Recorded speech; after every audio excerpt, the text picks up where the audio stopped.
Hello hi dear friends, ഞാനിവിടെ ഭക്ഷണത്തിൻ്റെ മുന്നേ ഇരുന്നുകൊണ്ട് നമ്മുടെ ഈ ഒരു വ്ളോഗ് തുടങ്ങുകയാണ്. അപ്പോൾ കഴിക്കാൻ പോകുന്നു, അതായത് ഇന്നൊരു പഴങ്കഞ്ഞി വ്ളോഗാണെന്ന് ടൈറ്റിൽ തന്നെ പറഞ്ഞിട്ടുണ്ടല്ലോ. ഒരു അടിപൊളി പഴങ്കഞ്ഞി വ്ളോഗ്. നമുക്ക് വീട്ടിൽ എപ്പോഴും കിട്ടുന്ന കാര്യങ്ങൾ നമ്മുടെ വീട്ടിൽ ഇതിനു വേണ്ടി സെപ്പറേറ്റ് ആയിട്ട് വലിയ കാര്യമായിട്ടൊന്നും ഉണ്ടാക്കണ്ട, അങ്ങനെയല്ല. അപ്പോൾ ഇതിനകത്തുള്ള കാര്യങ്ങൾ എന്തൊക്കെയാണെന്ന് ഞാൻ കാണിച്ചു തരാം. അങ്ങനെ പഴങ്കഞ്ഞി ഇവിടെ പാത്രം നിറച്ചുണ്ട്. നല്ല ഫ്രഷ് പഴങ്കഞ്ഞി തന്നെ പറയാം. ആരും എടുത്ത് സ്പോയിൽ ചെയ്തിട്ടില്ല. പിന്നെ നല്ല വീട്ടിൽ ഉറയൊഴിച്ച തൈര് കാണുന്നുണ്ടല്ലോ, വെണ്ണ ഉള്ളിരിക്കുന്ന തൈര്. ഇതെന്താ, ഉടംകൊല്ലി മുളകും കൊച്ചുള്ളി, ചെറിയ ഉള്ളി ചതച്ചതും. ഇത് തലേ ദിവസം തയ്യാറാക്കിയ കപ്പ, ഇതും കൂടി അതിനകത്ത്. ഇത് ഞാൻ ചൂടാക്കിയിട്ടൊന്നുമില്ല, ഫ്രിഡ്ജിൽ വെച്ചിരിക്കുമായിരുന്നു. അത് കഴിഞ്ഞ് കുറച്ച് നേരമായി പുറത്തേക്ക് എടുത്ത് വെച്ചിട്ട്, അത്രേ ഉള്ളൂ. കപ്പ നല്ല വെന്ത കപ്പ. ഇത് തലേ ദിവസത്തെയാണ്, ഇത് പഴയതാണ്. കാച്ചിയ മോര്, പിന്നെ നമ്മുടെ പരവക്കരുവാട് വറുത്തത്. ചട്ടിയും റെഡി, പഴങ്കഞ്ഞി കുടിക്കാനായിട്ട് എല്ലാ കാര്യങ്ങളും റെഡി. ഇനി ഇത് പോരാന്നുണ്ടെങ്കിൽ കണ്ണിമാങ്ങ അച്ചാറുണ്ട്, അങ്ങനത്തെ കാര്യങ്ങളൊക്കെ. അപ്പോൾ എന്തൊക്കെയാണെന്ന് കണ്ടല്ലോ. അപ്പോൾ ചോറ് രാത്രി തന്നെ നമ്മൾ അരി വേവിച്ചിട്ട് രാത്രി കിടക്കുന്നതിന് മുന്നേ വെള്ളം ഒഴിച്ച് വെച്ച് കഴിഞ്ഞാൽ രാവിലെ ആകുമ്പോൾ പഴങ്കഞ്ഞിയാണ്. പിന്നെ വേണമെങ്കിൽ ഉപ്പും കൂടി ഇട്ട് വെക്കാം. ചിലരൊക്കെ ആണെങ്കിൽ ഉപ്പ് ഇട്ടിട്ട് ചെറിയ ഉള്ളി ചതച്ചതും കൂടി ചേർത്തിട്ടാണ് വെച്ചിരിക്കുന്നത്. അപ്പോൾ രാവിലെ ആകുമ്പോൾ നല്ലൊരു ഫ്ലേവറാണ്. ഞാൻ പക്ഷേ ഉപ്പ് ഇട്ടിട്ടില്ല, ചെറിയ ഉള്ളി ചതച്ചിട്ടിട്ടില്ല, സെപ്പറേറ്റ് വെച്ചിരിക്കുകയാണ്. പിന്നെ അതിനോടൊപ്പം ഉള്ളത് ഉറയൊഴിച്ച തൈര്, അധികം പുളിയില്ലാത്ത, ഒരുപാട് പുളി എനിക്കിഷ്ടമല്ല, അത് കാരണം നമുക്കൊരു മീഡിയം പുളിയുള്ള തൈര്, അത്രേ ഉള്ളൂ. ഒരു ഫ്രഷ് തൈര് ഉറയൊഴിച്ചത്. പിന്നെ കപ്പ ഉടച്ചത്, അത് എരിശ്ശേരി പോലെ ചെയ്താണ് ഉടച്ചെടുത്തത്. അപ്പോൾ പിന്നെ ഉള്ളത്, ഇത് പഴയതാണ്, തലേ ദിവസം അല്ലെങ്കിൽ അതിൻ്റെ തലേ ദിവസമുള്ളതൊക്കെ. ഇതിപ്പോൾ സത്യം പറഞ്ഞാൽ ഇന്നലത്തെ അല്ലത് മെനഞ്ഞാന്നത്തെ മോര് കാച്ചിയതാണ്. പിന്നെ ഇവിടെ കണ്ണിമാങ്ങ അച്ചാറും കൂടി ഞാനത് ഇപ്പോൾ എടുത്ത് വെച്ചിട്ടുണ്ട്. പിന്നെ ഉണക്കമീൻ, അതായത് പരവക്കരുവാട്. അപ്പോൾ ഇതിൽ എക്സ്ട്രാ ഉണ്ടാക്കി വെച്ചാൽ പരവക്കരുവാട് ഉണ്ടാക്കി ഇന്ന് ഇതിന് വേണ്ടിയിട്ട് കഴിക്കാനായിട്ട്. പിന്നെ കപ്പ ഇന്നലെ വേവിച്ചാണ്. മോര് കാച്ചത് നേരത്തെ ഉള്ളതാണ്. അപ്പോൾ മോര് കാച്ചത് എങ്ങനെയാണെന്ന് നിങ്ങൾക്കറിയാം. കപ്പ ഉടച്ചെടുത്തത് എങ്ങനെയാണെന്ന് ഒന്ന് കണ്ടിട്ട് വരും. ഞാനത് ചെയ്ത സമയത്ത് ഷൂട്ട് ചെയ്ത് വെച്ചിട്ടുണ്ട്. ഞാൻ കപ്പ അഥവാ മരിച്ചീനി ഉണ്ടാക്കുന്ന രീതി ഒന്ന് കണ്ടോളൂ. ഒരു 1/4 കപ്പ് കപ്പയുണ്ട്. ഒരു വലിയ കഷ്ണം കപ്പ ഉണ്ടായിരുന്നു. അതിനെ കഷ്ണങ്ങളാക്കി, വലിയ വലിയ കഷ്ണങ്ങളാക്കി തിളച്ച വെള്ളത്തിൽ കുറച്ച് മഞ്ഞൾപ്പൊടിയും കൂടി ചേർത്ത് വേവിക്കാനിട്ടു. ഒരു തിള വന്നു കഴിഞ്ഞപ്പോൾ വെള്ളം ഊറ്റിയിട്ട് ഫ്രഷ് വാട്ടർ ഒഴിച്ചിട്ട് വീണ്ടും തിളപ്പിച്ച് ഊറ്റി എടുത്തിരിക്കുകയാണ്. ഇനി അരപ്പിന് വേണ്ടിയിട്ട് ഒരു 1/2 കപ്പ് തേങ്ങ ചിരകിയതും, ഒരു 1/4 ടീസ്പൂൺ നല്ല ജീരകം, ഒരു പച്ചമുളക്, ഒരു അല്ലി വെളുത്തുള്ളി, ഇതെല്ലാം കൂടി ചേർത്തിട്ട് തരിതരിപ്പായിട്ട് അരച്ചെടുത്തിട്ടുണ്ട്. ഈ അരപ്പ് വേവിച്ച് വെച്ചിരിക്കുന്ന കപ്പയുടെ കൂടെ മിക്സ് ചെയ്തിട്ട് ചെറിയ തീയിലിട്ട് ഒന്നുകൂടി ഒന്ന് വേവിച്ച് നന്നായിട്ടൊന്ന് ഉടച്ച് കുഴച്ചെടുക്കുക.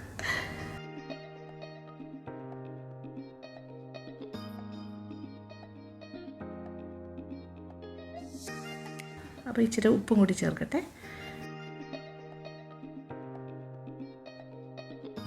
കപ്പ പുഴുക്ക് റെഡി.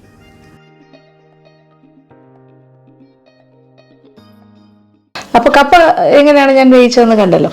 ഇന്ന് കുറച്ചുകൂടി നന്നായിട്ട് വേകുന്ന കപ്പയാണെങ്കിൽ കുറച്ചുകൂടി ബെറ്റർ ആയിരിക്കും. ഇത് വേകുന്നുണ്ടായിരുന്നു, പക്ഷെ ഭയങ്കര മാവുള്ള കപ്പയല്ല, പക്ഷെ കുഴപ്പമില്ല, നല്ല ടേസ്റ്റ് ഉണ്ടായിരുന്നു. പിന്നെ രണ്ടാമത്തെ കാര്യം എന്ന് പറഞ്ഞാൽ അത് ഫ്രഷ് വേണമെന്നില്ല, നമുക്ക് ഫ്രിഡ്ജിൽ വെച്ചിട്ട് പിറ്റേ ദിവസം ഇതുപോലെ ഉപയോഗിച്ചാൽ മതി. വെള്ളമൊഴിച്ച് വെച്ചിരിക്കുന്ന ചോറ് വെളിയിൽ തന്നെ ഇരിക്കും, എന്നാലേ ആ ചെറിയൊരു പുളിപ്പെല്ലാം വരുള്ളൂ, ആ ഫെർമെൻറ്റേഷൻ പ്രോസസ്സ് കറക്റ്റ് നടക്കുള്ളൂ. പിന്നെ പരവക്കരുവാട്, ഈ പരവക്കരുവാട് എങ്ങനെയാണ് ഞാൻ ക്ലീൻ ചെയ്തതെന്നും എങ്ങനെയാണ് വറുത്തതെന്നും നിങ്ങൾക്ക് കാണണ്ടേ. അപ്പോൾ ആ വീഡിയോയും ഞാൻ എടുത്തു വെച്ചിട്ടുണ്ട്, ഒന്ന് കണ്ടിട്ട് വരൂ. ഇപ്പോൾ കുറച്ച് കുതിർന്നിട്ടുണ്ട്, അത് നോക്കിയാൽ അതിൻ്റെ തലയൊക്കെ നമുക്ക് ഈസി ആയിട്ട്. ഈ ഉണക്കമീൻ എന്ന് പറയുമ്പോൾ അതിൻ്റെ ബോൺസ്, അതായത് അതിൻ്റെ മുള്ളൊക്കെ ഭയങ്കര സ്ട്രോങ് ആയിരിക്കും.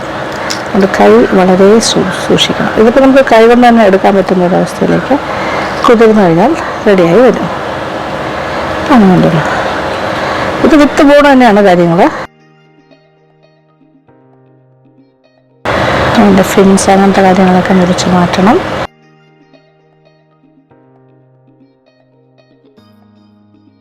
ഇപ്പം ഏകദേശം ഈ മീനിൻ്റെ കാര്യം തീരുമാനമായി. ഇനി ഈ വാലിൻ്റെ ഭാഗം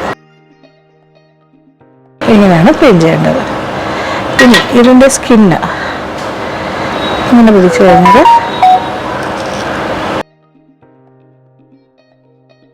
നല്ല കുതിർന്നിരിക്കുന്നതുകൊണ്ട് അങ്ങനെയൊക്കെയുള്ള ഒരുപാട് ഗുണമുണ്ട്. ശരിക്കും പറഞ്ഞാൽ ഈ ഭാഗമൊന്നും എടുത്തില്ലെങ്കിൽ പോലും കുഴപ്പമില്ല. നല്ല മൊരിച്ച് നമ്മൾ എടുക്കുമ്പോൾ ഇതൊക്കെ നല്ലതായിട്ട് മൊരിഞ്ഞ് കിട്ടും. ഇതൊന്നും കളയേണ്ട ആവശ്യമില്ല ആക്ച്വലി പറഞ്ഞാൽ. പച്ചമീനാണെങ്കിൽ നമ്മൾ എന്തായാലും കളയണം. പക്ഷേ ഇതാകുമ്പോൾ അത്രയും ആവശ്യമില്ല. ഇതിൻ്റെ ഒരു ഹാഫ് ഓൾറെഡി ഇളകി വന്നു കഴിഞ്ഞു. ഇനി എൻ്റെ സ്കിന്ന് മാത്രം ചെറുതായി ഒന്ന് മാറ്റി കൊടുത്തു. ഇതൊരു ഫുൾ മീനാണ്. ഇനി ഇതിനെ രണ്ടായിട്ട് ഇതാ തലയുടെ ഭാഗം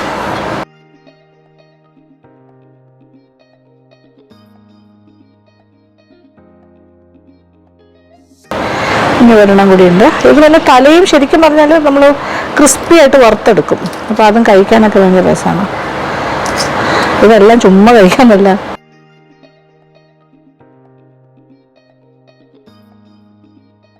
ഇതും കൂടി അതുപോലെ തന്നെ ക്ലീൻ ചെയ്തെടുക്കാം.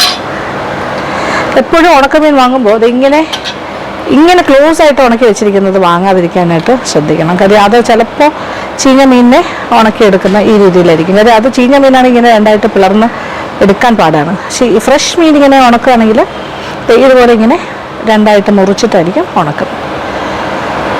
എപ്പോഴും നല്ല ഹൈജീനിക്കായിട്ട് നന്നായിട്ട് ഉണക്കുന്ന ആൾക്കാരുടെ നിന്ന് തന്നെ വാങ്ങണം. അങ്ങനത്തെ ഏരിയാസിൽ തന്നെ വാങ്ങണം. ചില സ്ഥലത്തൊക്കെ നമ്മൾ ഒട്ടും ഹൈജീനിക് അല്ലാത്ത സ്ഥലങ്ങളിലിട്ട് മീൻ ഉണക്കുന്നത് നമ്മൾ കാണാറില്ല. അതൊന്നും വാങ്ങാതിരിക്കുന്നതാണ് നല്ലത്. ഓക്കെ, അപ്പോൾ ഇതും കൂടി ഞാൻ കട്ട് ചെയ്തെടുക്കട്ടെ. പരവക്കരുവാടിൻ്റെ പീസസ്. ഇനി ഇതിലേക്ക് കുറച്ച് മുളക് പൊടിയും,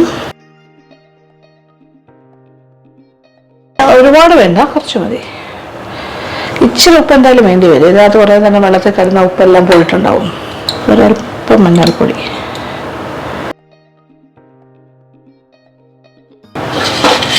ഇതിപ്പോൾ രണ്ടെണ്ണത്തിന് 1 ടേബിൾ സ്പൂൺ മുളക് പൊടി ധാരാളം മതിയാകും. ഒരൽപ്പം കൂടി ചേർപ്പോൾ 1 ടേബിൾ സ്പൂൺ ആകും. വെച്ചേക്കേണ്ട ആവശ്യമൊന്നുമില്ല. കുറച്ച് നേരം പിടിക്കാനായിട്ട് ഉടനെ തന്നെ നമുക്ക് വറുക്കാൻ പറ്റും.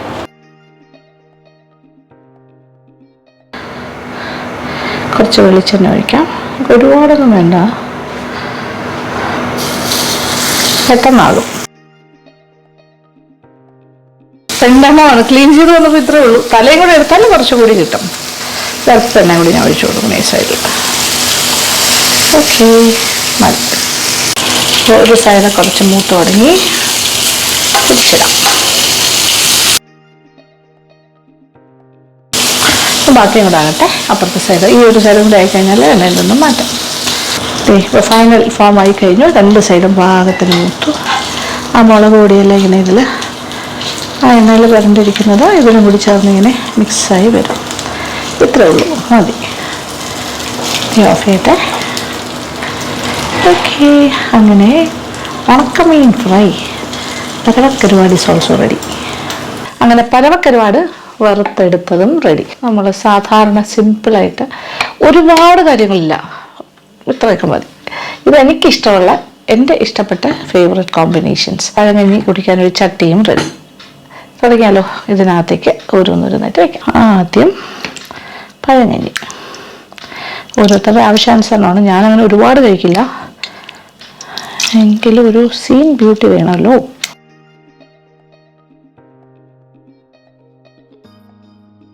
അധികം വെള്ളം വേണ്ട, ആവശ്യത്തിന്. ഇതെല്ലാം കൂടി ചേർന്ന് വരുമ്പോൾ നമുക്ക് കുടിക്കണമല്ലോ, അതിനാവശ്യമുള്ള വെള്ളം അത്രയും മതി. ഇനി പഴങ്കഞ്ഞിക്ക് ആവശ്യമായ ഉപ്പ് ഞാൻ ഇതിനകത്തേക്ക് ഇടുന്നു. ഓക്കെ, ഇനി അതിൻ്റെ മുകളിലായിട്ട് കുറച്ച് കപ്പയൊക്കെ നമുക്ക് ആവശ്യത്തിന് ഇടാം. തൈര് ഇതിൻ്റെ ഒരു ഭയങ്കര ഹൈലൈറ്റാണ്. തൈര്, പിന്നെ കൊച്ചുള്ളി ചതച്ചത്.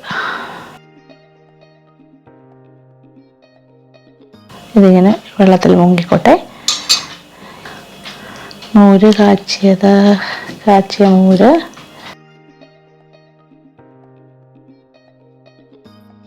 ആവശ്യാനുസരണം. ഓടൻകൊല്ലി മുളക്, സൂപ്പറായിട്ടൊരു സംഭവം. അത് നല്ല എരിവാണ്. ഇത് പോരാഞ്ഞിട്ട് കണ്ണിമാങ്ങ അച്ചാർ. വാവ്, ഇനി എന്ത് വേണം?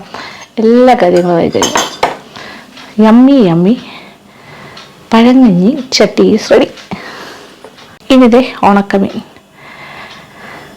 പരവക്കരുവാട് മൈ ഫേവറേറ്റ്. അതല്ലാന്നുണ്ടെങ്കിൽ ഏതെങ്കിലും മീൻ വറുത്തത് കുഴപ്പമില്ല, മത്തിയോ അങ്ങനെയല്ല. അത് പക്ഷെ എപ്പോഴും കരുവാട് അഥവാ ഉണക്ക മീനായിരിക്കും ഏറ്റവും ടേസ്റ്റ്. അപ്പോൾ കഴിച്ചു തുടങ്ങാം. അങ്ങനെ യമ്മി പഴങ്കഞ്ഞി കുടിക്കാൻ പോണു. ഇത് എൻ്റെ ഫേവററ്റ് ഒരു മീലാണ്, കൂൾ മീൽ എന്നും പറയും പഴങ്കഞ്ഞിക്ക്. അപ്പോൾ ഇത് ഇന്നത്തെ ദിവസം ഞാൻ ഇടയ്ക്കൊക്കെ കുടിക്കുന്ന ഇതാണ്. ബ്രേക്ക്ഫാസ്റ്റ് ലഞ്ചിനും കൂടെ ചേർത്ത് ഒരു 11 മണിയാകുമ്പോൾ ഒരു പഴങ്കഞ്ഞി ഇങ്ങനെ കലക്കി അടിച്ചു കഴിഞ്ഞാൽ പിന്നെ രാത്രി ഡിന്നർ മാത്രം മതി. അപ്പോൾ അതാണ് ടെക്നിക്ക്. തുടങ്ങാം അല്ലേ? ഇതിൽ ഈ ഉണക്കമീനെ ഞാനൊരു സൈഡിലേക്ക് മാറ്റി വെച്ചിട്ട് ഇടയ്ക്കിടയ്ക്ക് കടിക്കാം. എന്നിട്ടെല്ലാം കൂടി ഒന്ന് മിക്സ് ചെയ്ത് കൊതി വരുന്നുണ്ടോ ഇതുപോലെ കഴിക്കാൻ. ഇതിൽ കൂടുതലായിട്ട് ഒന്നും വേണ്ട, നമുക്കെല്ലാം ചെയ്യാൻ പറ്റുന്ന വീട്ടിലുള്ള സാധനങ്ങൾ മാത്രമല്ല, എക്സ്ട്രാ ഒന്നും കറി ഉണ്ടാക്കണ്ട. ഏകദേശം എല്ലാ കാര്യങ്ങളും തലേ ദിവസത്തെയാണ്. അപ്പം മോര് കാച്ചിയതാണെങ്കിലും കപ്പയാണെങ്കിലും ചോറാണെങ്കിലും തൈരാണെങ്കിലും ഒക്കെ തലേ ദിവസത്തെയല്ലേ. ഇന്ന് ഞാൻ ഉണ്ടാക്കിയത് ഉണക്കമീൻ മാത്രമാണ്. സുഖപരിപാടി. മിക്സ് ചെയ്യട്ടെ.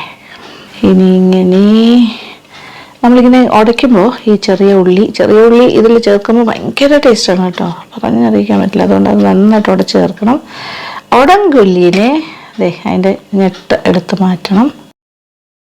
ഉടങ്കൊല്ലി, കണ്ണിമാങ്ങ, കപ്പയും തൈരും. പിന്നെ ഉടങ്കൊല്ലിയെ ഞാൻ ഉടയ്ക്കുന്നു. എൻ്റെ നല്ല എരിവായിരിക്കും. ഈ ഉടങ്കൊല്ലി കിട്ടിയില്ലെങ്കിൽ കാന്താരി മുളകും ഓക്കെയാണ്. ഇനി ഉപ്പ് പോരാന്നുണ്ടെങ്കിൽ ഇനി വേണമെങ്കിലും ചേർക്കാം. ഉപ്പ് ഞാൻ ഇച്ചിരി ഇട്ടിരുന്നല്ലോ. കണ്ണിമാങ്ങയുടെ ചാറും ഒക്കെ ഇതിനകത്ത് മിക്സ് ചെയ്ത് കണ്ണിമാങ്ങ മാത്രം പുറത്തേക്ക് വന്നു.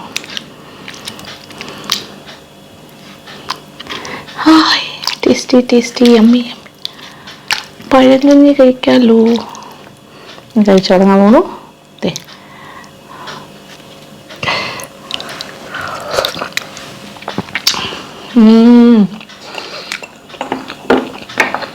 ചെപ്പിൻ്റെ ഓരോണ്ട് കുറച്ച് ഉപ്പും കൂടി ചേർക്കുന്നു. മരണി കൂടെ തട്ടുവാണ്, കൂടി പോവും. അതേന്ന് കറക്റ്റായിട്ട് കിട്ടും. ഉള്ളിയുടെ ടേസ്റ്റ്, മുളകിൻ്റെ ടേസ്റ്റ് എല്ലാം നിങ്ങൾ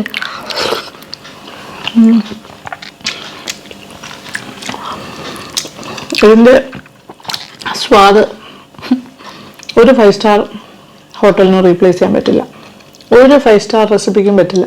ഇടയ്ക്ക് ഇങ്ങനെ കണ്ണി വാങ്ങിയിട്ടിരുന്നല്ലോ, കടിക്കുന്നു.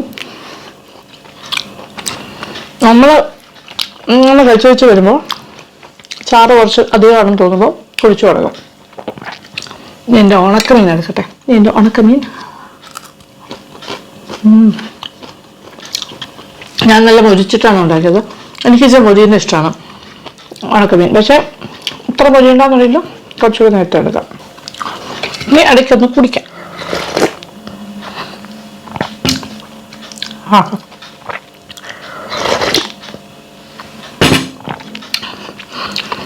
എന്തൊരു ടേസ്റ്റാണ്, രക്ഷയില്ലല്ലോ.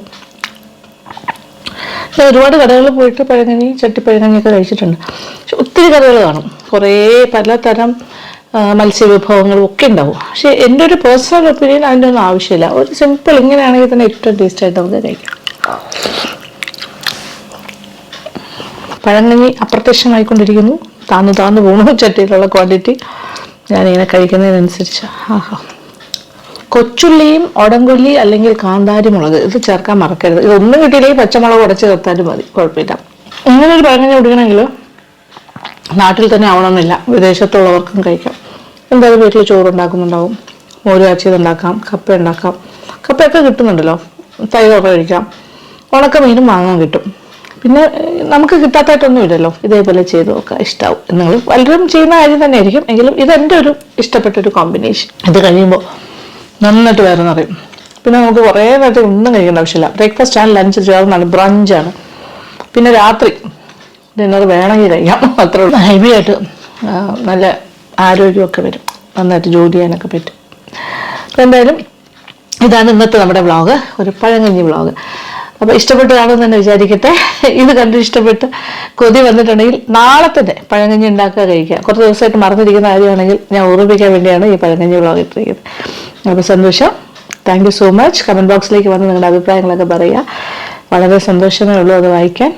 കൂടുതലൊന്നും പറയാനില്ല. Thank you so much. Thank you for watching and keep on watching Lakshmi Nair vlogs. Love you all. ഇതൊന്ന് കഴിച്ചു തീർക്കട്ടെ.